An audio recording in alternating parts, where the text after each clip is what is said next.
6ಗೆ ಸ್ವಾಗತ. ನಾನು ಶುಭಶ್ರೀ ಜೈನ್. ಭೀಮೆ ಆರ್ಭಟದ ಬಗ್ಗೆ ಕೇಂದ್ರ ಜಲ ಆಯೋಗ ಕೊಟ್ಟ ಅಲರ್ಟ್ ಏನು? ಆರ್ಭಟಿಸ್ತಿರೋ ಅಮರ್ಚಾದಲ್ಲೇ ಇಜಿ ದೇವರಿಗೆ ಪೂಜೆ ಸಲ್ಲಿಸಿದ್ದು ಹೇಗೆ? ಪ್ರವಾಹದ ಮಧ್ಯೆ ತವರು ಕ್ಷೇತ್ರಕ್ಕೆ ಹೋದ ಸಿಎಂ ಜಲಾಕ್ರೋಶಕ್ಕೆ ಮಣಿದಿದ್ದು ಹೇಗೆ?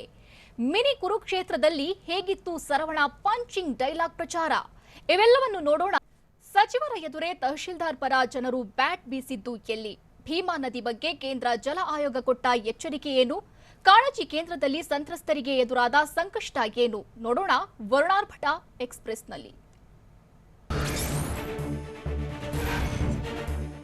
ವಿಜಯಪುರ ಜಿಲ್ಲೆಯ ಚಡಚಣ ತಾಲೂಕಿನ ಪ್ರವಾಹ ಪೀಡಿತ ಉಮರಾಣಿ ಗ್ರಾಮಕ್ಕೆ ಸಚಿವೆ ಶಶಿಕಲಾ ಜೊಲ್ಲೆ ಭೇಟಿ ನೀಡಿದ್ರು. ಈ ವೇಳೆ ಸಚಿವೆ ತಹಶೀಲ್ದಾರ್ಗೆ ತರಾಟೆಗೆ ತೆಗೆದುಕೊಳ್ಳಲು ಮುಂದಾಗಿದ್ದು, ನನಗೇಕೆ ನೆರೆಹಾನಿ ಮಾಹಿತಿ ನೀಡಿಲ್ಲ ಅಂತ ಪ್ರಶ್ನಿಸಿದ್ದಾರೆ. ಆಗ ಸ್ಥಳೀಯರು ಸಚಿವೆ ಜೊಲ್ಲೆ ಮಾತಿಗೆ ವಿರೋಧ ವ್ಯಕ್ತಪಡಿಸಿದ್ದು, ತಹಶೀಲ್ದಾರ್ ಚೆನ್ನಾಗಿಯೇ ಕೆಲಸ ಮಾಡಿದ್ದಾರೆ ಅಂತ ಹೇಳಿದ್ದಾರೆ. ರಾಯಚೂರು ಜಿಲ್ಲೆ ಪ್ರವಾಹ ಪೀಡಿತ ನದಿ ಪಾತ್ರದ ಹಳ್ಳಿಗಳಿಗೆ ನಾಳೆ ಡಿಸಿಎಂ ಲಕ್ಷ್ಮಣ ಸವದಿ ಭೇಟಿ ನೀಡಲಿದ್ದಾರೆ. ಜಿಲ್ಲಾ ಉಸ್ತುವಾರಿ ಸಚಿವರು ಆಗಿರುವ ಸವದಿ ಪ್ರವಾಹ ಶುರುವಾದ ವಾರದ ಬಳಿಕ ಜಿಲ್ಲೆಗೆ ಭೇಟಿ ಕೊಡಲಿದ್ದಾರೆ. ಟಿವಿ9 ನಿರಂತರ ವರದಿಗೆ ಸವದಿ ಎಚ್ಚೆತ್ತಿದ್ದು, ಜಲಾವೃತವಾದ ಗ್ರಾಮ, ಬೆಳೆಹಾನಿ ಪ್ರದೇಶಕ್ಕೆ ವಿಸಿಟ್ ಹಾಕಲಿದ್ದಾರೆ ಅಂತ ಹೇಳಲಾಗಿದೆ. ಅಪಾಯದ ಮಟ್ಟ ಮೀರಿ ಹರಿಯುತ್ತಿರುವ ಭೀಮಾ ನದಿ ಪ್ರವಾಹದ ಬಗ್ಗೆ ಕೇಂದ್ರ ಜಲ ಆಯೋಗ ರೆಡ್ ಅಲರ್ಟ್ ಘೋಷಿಸಿದೆ. ಮಹಾರಾಷ್ಟ್ರದ ಡ್ಯಾಂಗಳಿಂದ ಹೆಚ್ಚಿನ ನೀರನ್ನ ಹರಿಸಲಾಗುತ್ತಿದ್ದು, ಆ ನೀರು ಭೀಮೆ ಒಡಲು ಸೇರ್ತಿವೆ. ಹೀಗಾಗಿ ಭೀಮಾ ನದಿ ತೀರದ ಜನರು ಎಚ್ಚರಿಕೆಯಿಂದ ಇರುವಂತೆ ತಿಳಿಸಲಾಗಿದೆ. ಸದ್ಯ ಜಿಲ್ಲೆಯ 157 ಗ್ರಾಮಗಳಿಗೆ ನೆರೆ ಭೀತಿ ಎದುರಾಗಿದ್ದು, 55 ಗ್ರಾಮಗಳ 15,078 ಜನರನ್ನ ಜಿಲ್ಲಾಡಳಿತ ಸ್ಥಳಾಂತರಿಸಿದೆ. ರಾಯಚೂರಿನ ಶಕ್ತಿನಗರದಲ್ಲಿ ಡಿಸಿ ನೇತೃತ್ವದಲ್ಲಿ ಅಧಿಕಾರಿಗಳ ಸಭೆ ನಡೆಸಲಾಯಿತು. ಕೃಷ್ಣಾ ನದಿಗೆ ಭೀಮಾ ನದಿ ಸೇರ್ತಿದ್ದು, ಪ್ರವಾಹ ಎದುರಿಸುವ ನಿಟ್ಟಿನಲ್ಲಿ ಜಿಲ್ಲಾಧಿಕಾರಿ ಅಧಿಕಾರಿಗಳ ಜತೆ ಮೀಟಿಂಗ್ ನಡೆಸಿದ್ರು. ರಾಯಚೂರು ತಾಲೂಕಿನ ನದಿ ಪಾತ್ರದ 17 ಗ್ರಾಮಗಳನ್ನ ನೆರೆ ಪೀಡಿತ ಅಂತ ಘೋಷಿಸಲಾಗಿದ್ದು, ನೆರೆ ಎದುರಿಸಲು ಜಿಲ್ಲಾಡಳಿತ ಸಜ್ಜಾಗಿದೆ. ಸದ್ಯ ರಾಯಚೂರಿನ ಸೇನಾ ತುಕಡಿ ಮತ್ತು ಎನ್ಡಿಆರ್ಎಫ್ ತಂಡ ಬಂದಿಳಿದಿದೆ.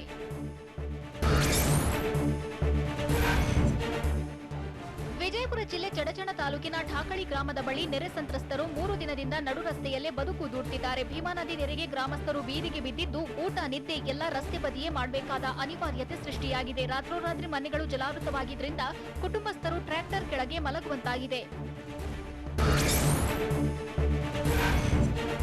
ಕಲಬುರಗಿ ಜಿಲ್ಲೆ ಅಫ್ಜಲ್ಪುರ ಪಟ್ಟಣದ ಸರ್ಕಾರಿ ಪಾಲಿಟೆಕ್ನಿಕ್ ಕಾಲೇಜಿನಲ್ಲಿರೋ ಕಾಳಜಿ ಕೇಂದ್ರ ಅವ್ಯವಸ್ಥೆಯ ಆಗರವಾಗಿದೆ. ಸರಿಯಾದ ವೇಳೆಗೆ ಆಹಾರ, ಹಾಲು ಸಿಗದೆ ಮಕ್ಕಳು ಪರದಾಡ್ತಿದ್ದು, ಹಸಿವಿನಿಂದ ಬಳಲುವಂತಾಗಿದೆ. ಅಲ್ಲದೆ ಮಧ್ಯಾಹ್ನದ ಊಟವನ್ನ ಸಂಜೆ ನೀಡಲಾಗ್ತಿದೆ ಎನ್ನಲಾಗಿದ್ದು, ಬಾಣಂತಿಯರ ಸ್ಥಿತಿ ಕಂಡು ಪಾಲಕರು ಕಣ್ಣೀರು ಹಾಕುವಂತಾಗಿದೆ. ಕಲಬುರಗಿ ಜಿಲ್ಲೆ ಅಫ್ಜಲ್ಪುರ ತಾಲೂಕಿನ ಗಾಣಗಾಪುರ ಸಂಗಮ ಕ್ಷೇತ್ರದಲ್ಲಿ ಸ್ಥಳೀಯರು 6 ಜನರನ್ನ ರಕ್ಷಿಸಿದ್ದಾರೆ. ಗ್ರಾಮದ ಸಮೀಪ ಭೀಮಾ ನದಿ ಅಪಾಯದ ಮಟ್ಟ ಮೀರಿ ಹರಿಯುತ್ತಿದ್ದು, ಈ ವೇಳೆ ನೆರೆ ನೀರಲ್ಲಿ 6 ಮಂದಿ ಸಿಲುಕಿದ್ರು. ಸದ್ಯ ಸ್ಥಳೀಯರೇ ಬೋಟ್ ವ್ಯವಸ್ಥೆ ಮಾಡಿ ಜನರ ಜತೆ ಪ್ರಾಣಿಗಳನ್ನು ಕಾಪಾಡಿದ್ದಾರೆ.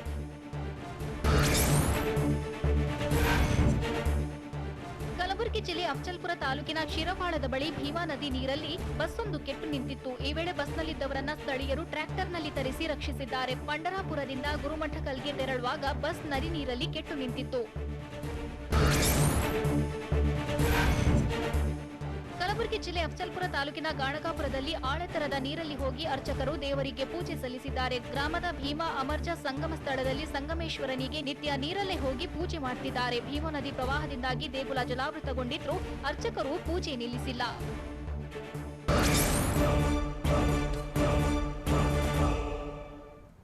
ಹೊಟ್ಟೆಪಾಡಿಗಾಗಿ ಬೇರೆ ರಾಜ್ಯದಿಂದ ಬಂದವರು ಪ್ರವಾಹಕ್ಕೆ ಸಿಕ್ಕಿದ್ದು ಎಲ್ಲಿ? ಪ್ರವಾಹ ಪರಿಶೀಲನೆಗೆ ತಡವಾಗಿ ಬಂದಿದ್ದಕ್ಕೆ ಶಶಿಕಲಾ ಜೊಲ್ಲೆ ಕೊಟ್ಟ ಸಬೂಬು ಏನು? ಜೀವ ಪಣಕ್ಕಿಟ್ಟು ನಾಯಿಯನ್ನ ರಕ್ಷಿಸಿದ್ದು ಹೇಗಿತ್ತು? ನೋಡೋಣ ಸ್ಟೇಟ್ ನ್ಯೂಸ್ ಎಕ್ಸ್‌ಪ್ರೆಸ್‌ನಲ್ಲಿ. ಕಲಬುರಗಿ ಜಿಲ್ಲೆ ಅಫ್ಜಲ್ಪುರ ತಾಲೂಕಿನ ಬಳುಂಡಗಿ ಗ್ರಾಮದ ಬಳಿ ಸಿಲುಕಿರೋ ಕಟ್ಟಡ ಕಾರ್ಮಿಕರು ರಕ್ಷಿಸುವಂತೆ ಕಣ್ಣೀರು ಹಾಕಿದ್ದಾರೆ. ಜಿಲ್ಲೆಯಲ್ಲಿ ಭೀಮಾ ನದಿ ನೀರಿನ ಪ್ರವಾಹ ಹೆಚ್ಚುತ್ತಲೇ ಸಾಗಿದ್ದು, ಕಟ್ಟಡವೊಂದರಲ್ಲಿ ರಕ್ಷಣೆ ಪಡೆದ 17 ಜನ ಕಾರ್ಮಿಕರು ಅಂಗಲಾಚಿದ್ದಾರೆ. ಜಾರ್ಖಂಡ್ ಮೂಲದ ಕಾರ್ಮಿಕರು ಕೆಲಸ ಅರಸಿ ಬಳುಂಡಗಿ ಗ್ರಾಮದತ್ತ ಬಂದಿದ್ರು. ಕಲಬುರಗಿ ಜಿಲ್ಲೆ ಅಫ್ಜಲ್ಪುರ ತಾಲೂಕಿನ ಬಟಗೇರಾದಲ್ಲಿ ನೆರೆ ನೀರಲ್ಲಿ ಸಿಲುಕಿದ್ದ ವಿಶೇಷ ಚೇತನೆಯೊಬ್ಬಳನ್ನ ರಕ್ಷಿಸಲಾಗಿದೆ. ಗ್ರಾಮದಲ್ಲಿ ನದಿ ಪ್ರವಾಹದಲ್ಲಿ ನೀರು ಹೆಚ್ಚಾಗಿದ್ದು, 2 ದಿನದಿಂದ ವಿಶೇಷ ಚೇತನ ಮಾಯಮ್ಮ ಮನೆಯಲ್ಲೇ ವಾಸವಾಗಿದ್ಲು. ಸದ್ಯ ಗ್ರಾಮಸ್ಥರು ಮಾಯಮ್ಮಳನ್ನ ಸುರಕ್ಷಿತ ಸ್ಥಳಕ್ಕೆ ಕರೆದೊಯ್ದು ಮಾನವೀಯತೆ ಮೆರೆದಿದ್ದಾರೆ. ಕಲಬುರಗಿ ಜಿಲ್ಲೆ ಅಫ್ಜಲ್ಪುರ ತಾಲೂಕಿನ ಬಟಗೇರ ಗ್ರಾಮ ಸಂಪೂರ್ಣವಾಗಿ ಜಲಾವೃತವಾಗಿದೆ. ಭೀಮಾ ನದಿ ನೀರಿನಿಂದ ಮುಳುಗಡೆಯಾಗಿದ್ದರಿಂದ ಮನೆಯಲ್ಲಿದ್ದ ವಸ್ತುಗಳನ್ನು ಗ್ರಾಮಸ್ಥರು ಬೇರೆಡೆ ಸಾಗಿಸುತ್ತಿದ್ದಾರೆ. ದವಸ ಧಾನ್ಯವನ್ನ ಎತ್ತರದ ಪ್ರದೇಶಕ್ಕೆ ತಂದಿಡ್ತಿದ್ದಾರೆ. ಸದ್ಯ ಬಹುತೇಕರ ಮನೆಯಲ್ಲಿದ್ದ ವಸ್ತುಗಳು ಭೀಮಾ ನದಿ ಪಾಲಾಗಿದ್ದು ಜನ ಕಂಗಾಲಾಗಿದ್ದಾರೆ. ಕೊರೋನಾ ಪಾಸಿಟಿವ್ ಇದ್ದ ಕಾರಣದಿಂದಾಗಿ ಪ್ರವಾಹ ಪೀಡಿತ ಸ್ಥಳಗಳಿಗೆ ಬರಲು ಆಗಲಿಲ್ಲ ಅಂತ ಸಚಿವೆ ಶಶಿಕಲಾ ಜೊಲ್ಲೆ ತಿಳಿಸಿದ್ದಾರೆ. ವಿಜಯಪುರ ಜಿಲ್ಲೆ ಚಡಚಣ ತಾಲೂಕಿನ ಒಮರಾಣಿಯಲ್ಲಿ ಮಾತನಾಡಿದ ಸಚಿವೆ, ವೈದ್ಯರು ಟೆಸ್ಟ್ ಆಗೋವರೆಗೂ ಪ್ರಯಾಣ ಬೇಡವೆಂದು ಸೂಚಿಸಿದ್ರು. ಹಾಗಾಗಿ ನೆರೆ ಪೀಡಿತ ಸ್ಥಳಕ್ಕೆ ಬಂದಿಲ್ಲ. ಆದರೆ ನಾನು ಶಾರೀರಿಕವಾಗಿ ಇಲ್ಲಿ ಬರದಿದ್ರು ಮಾನಸಿಕವಾಗಿ ನಾನು ಇಲ್ಲೇ ಇದ್ದೆ ಅಂತ ತಿಳಿಸಿದ್ದಾರೆ.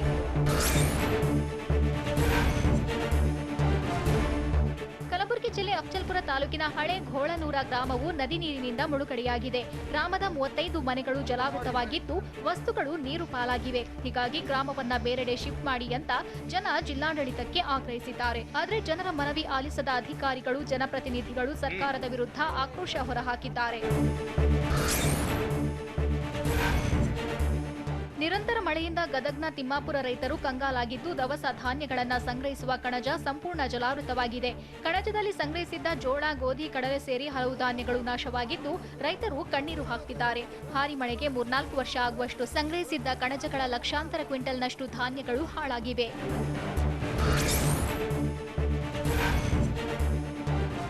ಭೀಮಾ ನದಿ ಅಪಾಯದ ಮಟ್ಟ ಮೀರಿ ಹರಿಯುತ್ತಿದ್ದು ನದಿ ದಡದಲ್ಲಿರುವ ಕಲಬುರಗಿಯ ಸಾವಿರಾರು ಹೆಕ್ಟೇರ್ ಬೆಳೆ ನಾಶವಾಗಿದೆ. ಸಾವಿರಾರು ರೂಪಾಯಿ ಸಾಲ ಮಾಡಿ ಬೆಳೆ ಬೆಳೆದಿದ್ದ ಕಬ್ಬು, ಹತ್ತಿ, ತೊಗರಿ ಬೆಳೆ ನೀರು ಪಾಲಾಗಿದ್ದು ರೈತರು ಕಂಗಾಲಾಗಿದ್ದಾರೆ. ಹೀಗಾಗಿ ಸರ್ಕಾರ ನಮ್ಮ ನೆರವಿಗೆ ಬರಬೇಕೆಂದು ರೈತರು ಆಗ್ರಹಿಸಿದ್ದಾರೆ. ಪ್ರವಾಹದಲ್ಲಿ ಸಿಲುಕಿದ್ದ ನಾಯಿಯನ್ನ ಜೀವಪಣಕ್ಕಿಟ್ಟು ಎದೆಯಾಳದ ನೀರಲ್ಲಿ ಹೋಗಿ ರಕ್ಷಿಸಲಾಗಿದೆ. ಕಲಬುರಗಿ ಜಿಲ್ಲೆ ಅಫ್ಜಲ್ಪುರ ತಾಲೂಕಿನ ಘೋಳನೂರು ಗ್ರಾಮದ ಭೀಮಾ ನದಿ ಪ್ರವಾಹದಲ್ಲಿ ನಾಯಿ ಸಿಲುಕಿತ್ತು. ಈ ವೇಳೆ ನಾಯಿ ರಕ್ಷಿಸಿದ ಗ್ರಾಮಸ್ಥರು ಸುರಕ್ಷಿತ ಸ್ಥಳಕ್ಕೆ ಬಿಟ್ಟಿದ್ದಾರೆ. ವಿಜಯಪುರದ ಚಡಜಣ ಭಾಗದಲ್ಲಿ ಭೀಮೆಯ ಅಬ್ಬರ ಇಳಿಮುಖವಾದರೂ ಪ್ರವಾಹ ಇಳಿಕೆಯಾಗಿಲ್ಲ. ಆಲಮೇಲ ತಾಲೂಕಿನ ದೇವನಗಾಂವ್ ಬಳಿಯ ಸೇತುವೆ ಮುಳುಗಡೆಯತ್ತ ಸಾಗಿದ್ದು ವಿಜಯಪುರ ಕಲಬುರಗಿ ಸಂಪರ್ಕ ಬಂದಾಗಿದೆ. ಭೀಮಾ ನದಿ ಅಪಾಯ ಮಟ್ಟದಲ್ಲಿ ಹರಿಯುತ್ತಿದ್ದು ಸೇತುವೆ ಮುಳುಗಲು ಅರ್ಧ ಅಡಿ ಮಾತ್ರ ಬಾಕಿ ಇದೆ. ಮುಂಜಾಗ್ರತಾ ಕ್ರಮವಾಗಿ ವಾಹನ ಸಂಚಾರ ಬಂದ್ ಮಾಡಲಾಗಿದೆ.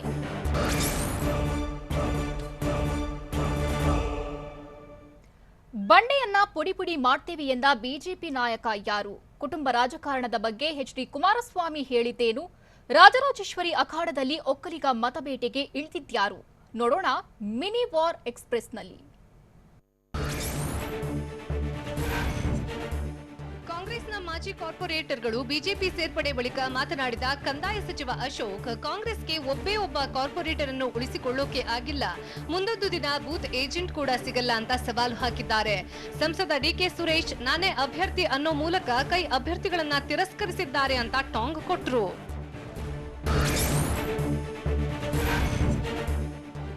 ಡಿಕೆಶಿ ವಿರುದ್ಧ ಮುಗಿಬಿದ್ದ ಬಿಜೆಪಿ ರಾಜ್ಯಾಧ್ಯಕ್ಷ ನಳಿನ್ ಕುಮಾರ್ ಕಟೀಲು, ಡಿಕೆಶಿ ಸಹೋದರರು ಕನಕಪುರದಿಂದ ಬೆಂಗಳೂರಿಗೆ ಬಂದು ಗೂಂಡಾಗಿರಿ ಮಾಡ್ತಾ ಇದ್ದಾರೆ.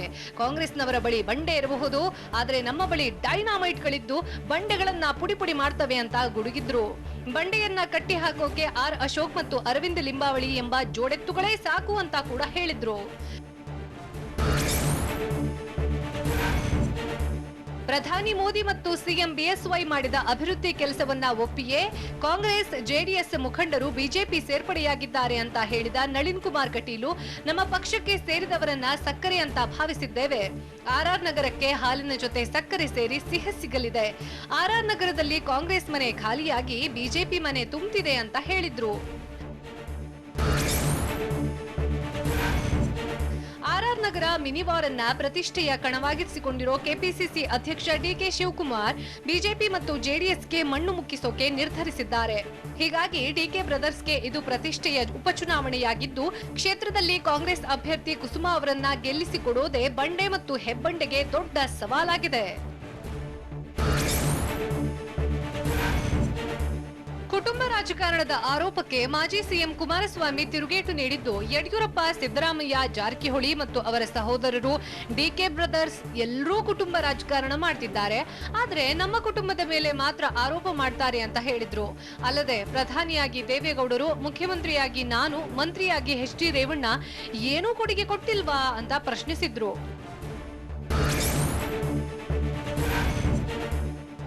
ಹಾಲು ವಿಷ ಎರಡೂ ಕೊಡಬೇಡಿ, ಕಷಾಯ ಕೊಡಿ ಎಂದಿದ್ದ ಸಂಸದ ಪ್ರತಾಪ್ ಸಿಂಹ ವಿರುದ್ಧ ಎಚ್.ಡಿ. ಕುಮಾರಸ್ವಾಮಿ ಏಕವಚನದಲ್ಲಿ ವಾಗ್ದಾಳಿ ನಡೆಸಿದ್ದಾರೆ. ಚುನಾವಣೆಯಲ್ಲಿ ಹಾಲಾದ್ರೂ ಕೊಡಿ, ವಿಷವಾದ್ರೂ ಕೊಡಿ ಅಂತ ಭಾವನಾತ್ಮಕವಾಗಿ ಹೇಳಿದ್ದನ್ನೇ ಟೀಕಿಸಿದ್ದಾನೆ. ಆತ ಮೈಸೂರಿನಲ್ಲಿ ಏನ್ ಅಭಿವೃದ್ಧಿ ಮಾಡಿದ್ದಾನೆ ಅಂತ ನನಗೆ ಗೊತ್ತಿದೆ ಅಂತ ಆಕ್ರೋಶ ಹೊರಹಾಕಿದ್ದಾರೆ.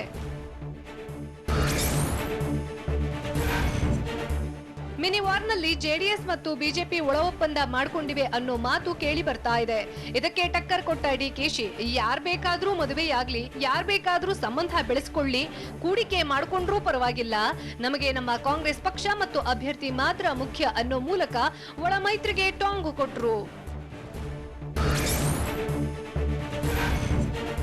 ರಾಜರಾಜೇಶ್ವರಿ ನಗರ ಉಪಚುನಾವಣೆ ದಿನೇ ದಿನೇ ರಂಗೇರ್ತಾ ಇದ್ದು ಪ್ರಚಾರದ ಭರಾಟೆಯೂ ಜೋರಾಗಿದೆ. ಜೆಡಿಎಸ್ನಿಂದ ಲಗ್ಗೆರೆ ವಾರ್ಡ್ನಲ್ಲಿ ಬಹಿರಂಗ ಚುನಾವಣಾ ಪ್ರಚಾರ ಆರಂಭವಾಗಿದೆ. ಚುನಾವಣಾ ಪ್ರಚಾರದಲ್ಲಿ ಮಾಜಿ ಸಿಎಂ ಕುಮಾರಸ್ವಾಮಿ, ಜೆಡಿಎಸ್ ರಾಜ್ಯಾಧ್ಯಕ್ಷ ಎಚ್.ಕೆ. ಕುಮಾರಸ್ವಾಮಿ, ಅಭ್ಯರ್ಥಿ ಕೃಷ್ಣಮೂರ್ತಿ ಸೇರಿದಂತೆ ಜೆಡಿಎಸ್ ಮುಖಂಡರು ಮತಯಾಚನೆ ಮಾಡಿದ್ರು.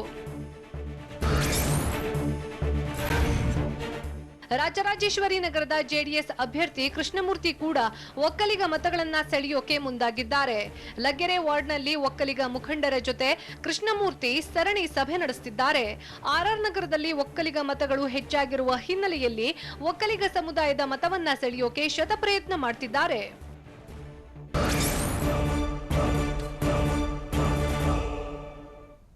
ಸಿಎಂ ವೈಮಾನಿಕ ಸಮೀಕ್ಷೆ ನಡೆಯೋದು ಯಾವ್ಯಾವ ಜಿಲ್ಲೆಯಲ್ಲಿ? ಹೇಗಿತ್ತು ಗೊತ್ತಾ ಶರವಣರ ಡೈಲಾಗ್ ಕ್ಯಾಂಪೇನ್? ಬಿಜೆಪಿ ಅಭ್ಯರ್ಥಿ ಮುನಿರತ್ನರನ್ನ ದುಶ್ಯಾಸನನಿಗೆ ಹೋಲಿಸಿದ್ದು ಯಾರು? ನೋಡೋಣ ಬೆಂಗಳೂರು ನ್ಯೂಸ್ ಎಕ್ಸ್‌ಪ್ರೆಸ್ನಲ್ಲಿ. ಉತ್ತರ ಕರ್ನಾಟಕ, ಕಲ್ಯಾಣ ಕರ್ನಾಟಕ ಭಾಗದ ಪ್ರವಾಹದ ಬಗ್ಗೆ ಕೊನೆಗೂ ವೈಮಾನಿಕ ಸಮೀಕ್ಷೆ ನಡೆಸಲು ಸಿಎಂ ಬಿಎಸ್ ಯಡಿಯೂರಪ್ಪ ಮುಂದಾಗಿದ್ದಾರೆ. ಪ್ರವಾಹದ ಮಧ್ಯೆಯೂ ಸ್ವಕ್ಷೇತ್ರಕ್ಕೆ ಪ್ರವಾಸ ಕೈಗೊಂಡ ಸಿಎಂ ನಡೆಗೆ ತೀವ್ರ ಆಕ್ಷೇಪ ವ್ಯಕ್ತವಾಗಿತ್ತು. ಇದರಿಂದ ಎಚ್ಚೆತ್ತಿರೋ ಅವರು ಮುಂದಿನ ಬುಧವಾರ ಮಳೆ ಹಾನಿ ವಾಸ್ತವ ಸ್ಥಿತಿ ಅರಿಯಲು ವೈಮಾನಿಕ ಸಮೀಕ್ಷೆ ಕೈಗೊಳ್ಳಲಿದ್ದಾರೆ. ನೆರೆ ಪ್ರದೇಶಕ್ಕೆ ಗೋವಿಂದ ಕಾರಜೋಳ ಭೇಟಿ ನೀಡದ ವಿಚಾರಕ್ಕೆ ಸಿಎಂ ಬಿಎಸ್ವೈ ಪ್ರತಿಕ್ರಿಯೆ ನೀಡಿದ್ದು, ಕಾರಜೋಳರ ಪುತ್ರನ ಆರೋಗ್ಯ ಗಂಭೀರವಾಗಿದೆ, ಹೀಗಾಗಿ ಅವರು ವಿಶೇಷ ವಿಮಾನದಲ್ಲಿ ಚೆನ್ನೈಗೆ ತೆರಳಿದ್ದಾರೆ. ಉಳಿದವರು ಅವರ ಶಕ್ತಿ ಮೀರಿ ಕೆಲಸವನ್ನ ಮಾಡ್ತಿದ್ದಾರೆ ಅಂತ ಹೇಳಿದ್ರು. ಪ್ರವಾಹ ಪೀಡಿತ ಕಲಬುರಗಿಗೆ ಭೇಟಿ ನೀಡಿದ್ದ ಕಂದಾಯ ಸಚಿವ ಆರ್ ಅಶೋಕ್ ಇದೀಗ ಬೆಳಗಾವಿಯತ್ತ ಮುಖ ಮಾಡಿದ್ದಾರೆ. ನಾಳೆ ಬೆಳಗಾವಿಗೆ ಸಚಿವ ಆರ್ ಅಶೋಕ್ ಭೇಟಿ ನೀಡಲಿದ್ದಾರೆ. ಈ ವೇಳೆ ಜಿಲ್ಲೆಯ ನೆರೆ ಪರಿಸ್ಥಿತಿ ಬಗ್ಗೆ ಪರಿಶೀಲನೆ ಮಾಡಲಿದ್ದಾರೆ. ರಾಜರಾಜೇಶ್ವರಿ ನಗರದ ಜೆಡಿಎಸ್ ಅಭ್ಯರ್ಥಿ ಕೃಷ್ಣಮೂರ್ತಿ ಪರ ಲಗ್ಗೆರೆಯಲ್ಲಿ ಎ ಶರವಣ ಪ್ರಚಾರ ನಡೆಸಿದ್ರು. ಈ ವೇಳೆ ಅಜ್ಜಿಯರಿಲ್ಲದ ಮನೆ ಇಲ್ಲ, ಮಜ್ಜಿಗೆ ಇಲ್ಲದ ಊಟವಿಲ್ಲ, ಕುಮಾರಣ್ಣ ಇಲ್ಲದ ರಾಜ್ಯ ಇಲ್ಲ ಎಂದು ಡೈಲಾಗ್ ಹೊಡೆದ್ರು. ಅಲ್ಲದೆ ನೀವು ಮಲಗಿದ್ರೆ ನಮ್ಗೆ ಲಾಸ್, ನೀವು ಎದ್ದಿದ್ರೆ ನಮ್ಮ ಅಭ್ಯರ್ಥಿ ಕೃಷ್ಣಮೂರ್ತಿ ಪಾಸ್, ಕುಮಾರಣ್ಣ ಈ ರಾಜ್ಯಕ್ಕೆ ಬಾಸ್ ಎಂದ್ರು. ಮುನಿರತ್ನ ವಿರುದ್ಧ ವಾಗ್ದಾಳಿ ನಡೆಸಿದ ಜೆಡಿಎಸ್ ಮುಖಂಡ ಶರವಣ, ಬಿಜೆಪಿ ಅಭ್ಯರ್ಥಿ ಮುನಿರತ್ನ ಅಲ್ಲ, ಅವರು ಮಣಿರತ್ನ, ಅಲ್ಲದೆ ಹೆಣ್ಣು ಮಗಳ ಸೀರೆ ಎಳೆದ ದುಶ್ಯಾಸನ ಇದ್ದಂತೆ ಅಂತ ವ್ಯಂಗ್ಯವಾಡಿದ್ರು. ಇನ್ನು ಜೆಡಿಎಸ್ ಎಲ್ಲಿದೆ ಎಂದು ಕೇಳುವ ಸಿದ್ದರಾಮಯ್ಯರಿಗೆ ಚಾಮುಂಡೇಶ್ವರಿಯಲ್ಲೇ ತೋರಿಸಿದ್ದೇವೆ ಎಂದು ತಿರುಗೇಟು ಕೊಟ್ರು. ಆರ್ಥಿಕ, ಸಾಮಾಜಿಕ ಹಾಗೂ ಶೈಕ್ಷಣಿಕ ಸಮೀಕ್ಷಾ ವರದಿ ಜಾರಿಗೊಳಿಸುವಂತೆ ಆಗ್ರಹಿಸಿ ಹಿಂದುಳಿದ ಜಾತಿಗಳ ಒಕ್ಕೂಟ ಸಭೆ ಆಯೋಜಿಸಿತ್ತು. ಈ ವೇಳೆ ಒಂದೇ ವೇದಿಕೆಯಲ್ಲಿ ರಾಜಕೀಯ ವೈರಿಗಳಾದ ಸಿದ್ದರಾಮಯ್ಯ, ಕೆಎಸ್ ಈಶ್ವರಪ್ಪ ಕಾಣಿಸಿಕೊಂಡ್ರು. ಸಮುದಾಯದ ಕೆಲಸದಲ್ಲಿ ವೈರತ್ವ ಮರೆತ ನಾಯಕರು ಅಕ್ಕಪಕ್ಕ ಕುಳಿತು ಆತ್ಮೀಯವಾಗಿ ಮಾತನಾಡಿದ್ರು. ಕೆಜಿಹಳ್ಳಿ, ಡಿಜಿಹಳ್ಳಿ ಠಾಣಾ ವ್ಯಾಪ್ತಿಯ ಗಲಭೆ ಪ್ರಕರಣದಿಂದ ಕಾಂಗ್ರೆಸ್ ಗೂಂಡಾಗಿರಿ ರಾಜಕಾರಣ ಗೊತ್ತಾಗಿದೆ ಅಂತ ಕಂದಾಯ ಸಚಿವ ಆರ್ ಅಶೋಕ್ ಆರೋಪ ಮಾಡಿದ್ದಾರೆ. ಅಲ್ಲದೆ ರಾಜರಾಜೇಶ್ವರಿ ನಗರದಲ್ಲಿ 40-50 ಸಾವಿರ ಲೀಡ್ ಕೊಟ್ಟು ಮುನಿರತ್ನರನ್ನ ಗೆಲ್ಲಿಸುತ್ತೇವೆ, ಡಿಕೆ ಬ್ರದರ್ಸ್ಗೆ ಫೇಲ್ಯೂರ್ ಮೇಲೆ ಫೇಲ್ಯೂರ್ ಆಗ್ತಿದ್ದು, ಇಂತಹ ಸಂದರ್ಭದಲ್ಲಿ ಮತ್ತೆ ಕೈ ಸುಟ್ಟುಕೊಳ್ಳಲು ಹೋಗಬೇಡಿ ಅಂತ ಹೇಳಿದ್ರು. ನಗರದ ಕಾಟನ್ಪೇಟೆಯಲ್ಲಿ ವ್ಯಕ್ತಿಯೊಬ್ಬ ಸಿಕ್ಕವರ ಮೇಲೆ ಚಾಕು ಇರಿದಿದ್ದಾನೆ. ಮಟನ್ ತರಲು ಅಂಗಡಿಗೆ ಹೋಗಿದ್ದ ಗಣೇಶ್ ಅಂಗಡಿಯಿಂದಲೇ ಚಾಕು ತೆಗೆದುಕೊಂಡು ಬಾಳೆಮಂಡಿ ಸೇರಿದಂತೆ 3-4 ಕಡೆ ಚಾಕುವಿನಿಂದ ಚುಚ್ಚಿದ್ದಾನೆ. ಈ ವೇಳೆ 35 ವರ್ಷದ ಮಾರಿ ಎಂಬಾತ ಮೃತಪಟ್ಟಿದ್ದು, ಆರೋಪಿಯನ್ನ ಕಾಟನ್ಪೇಟೆ ಪೊಲೀಸರು ವಶಕ್ಕೆ ಪಡೆದಿದ್ದಾರೆ. ನಾಯಂಡಳ್ಳಿ ಬಳಿ ಚಲಿಸುತ್ತಿದ್ದ ಕಾರಿನಲ್ಲಿ ಆಕಸ್ಮಿಕ ಬೆಂಕಿ ಕಾಣಿಸಿಕೊಂಡಿದ್ದು, ಕಾರಿನಲ್ಲಿದ್ದವರು ಗಾಜು ಒಡೆದು ಹೊರಬಂದಿದ್ದಾರೆ. ತಾಯಿ ಮಗ ಹಾಗೂ ಸೊಸೆ ಕಾರಿನಲ್ಲಿ ರಾಮನಗರಕ್ಕೆ ಹೊರಟಿದ್ರು. ಈ ವೇಳೆ ಶಾರ್ಟ್ ಸರ್ಕ್ಯೂಟ್ನಿಂದ ಬೆಂಕಿ ಹೊತ್ತಿಕೊಂಡಿದ್ದು, ಕಾರಿನ ಡೋರ್ ಸಂಪೂರ್ಣ ಲಾಕ್ ಆಗಿದೆ. ಹೀಗಾಗಿ ಗ್ಲಾಸ್ ಒಡೆದು ಅಪಾಯದಿಂದ ತಪ್ಪಿಸಿಕೊಂಡಿದ್ದಾರೆ. ಆಸ್ಪತ್ರೆಗೆ ದಾಖಲಾಗಿದ್ದೇಕೆ? ಕೇರಳ ಗೋಲ್ಡ್ ಸ್ಮಗ್ಲಿಂಗ್ ಕೇಸ್ನ ಆರೋಪಿ. ಕೊರೋನಾ ಲಸಿಕೆ ಹಂಚಿಕೆ ಬಗ್ಗೆ ಪ್ರಧಾನಿ ನರೇಂದ್ರ ಮೋದಿ ಹೇಳಿದ್ದೇನು? ಪಾಕಿಸ್ತಾನದಲ್ಲಿ ಹಾಲಿ ಮಾಜಿ ಪ್ರಧಾನಿಗಳ ಮಧ್ಯೆ ಟಾಕ್ ವಾರ್ ಶುರುವಾಗಿದ್ದು ಯಾಕೆ? ಇದೆಲ್ಲವನ್ನ ನೋಡೋಣ ನ್ಯಾಷನಲ್ ನ್ಯೂಸ್ ಎಕ್ಸ್‌ಪ್ರೆಸ್‌ನಲ್ಲಿ.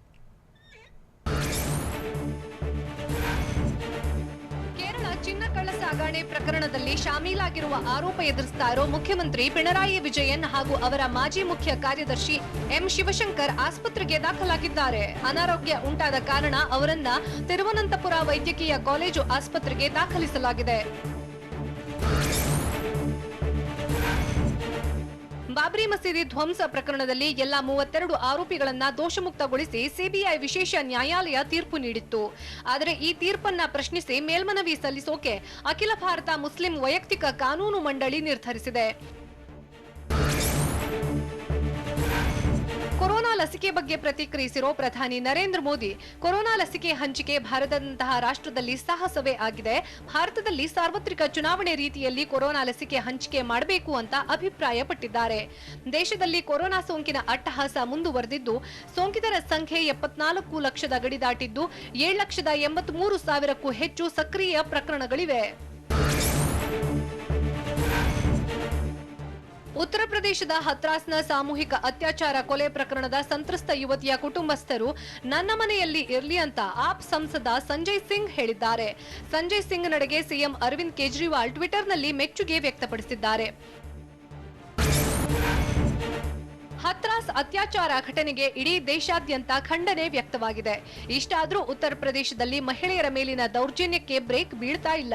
ಹೀಗಾಗಿ ಉತ್ತರ ಪ್ರದೇಶದಲ್ಲಿ ಹೆಚ್ಚುತ್ತಾ ಇರೋ ಅತ್ಯಾಚಾರ ಮತ್ತು ದೌರ್ಜನ್ಯ ಪ್ರಕರಣಗಳ ನಡುವೆ ಮಹಿಳೆಯರ ಸುರಕ್ಷತೆಗಾಗಿ ಮಿಷನ್ ಶಕ್ತಿ ಎಂಬ ಅಭಿಯಾನವನ್ನ ಮುಖ್ಯಮಂತ್ರಿ ಆದಿತ್ಯನಾಥ್ ನೇತೃತ್ವದ ರಾಜ್ಯ ಸರ್ಕಾರ ಆರಂಭಿಸಿದೆ.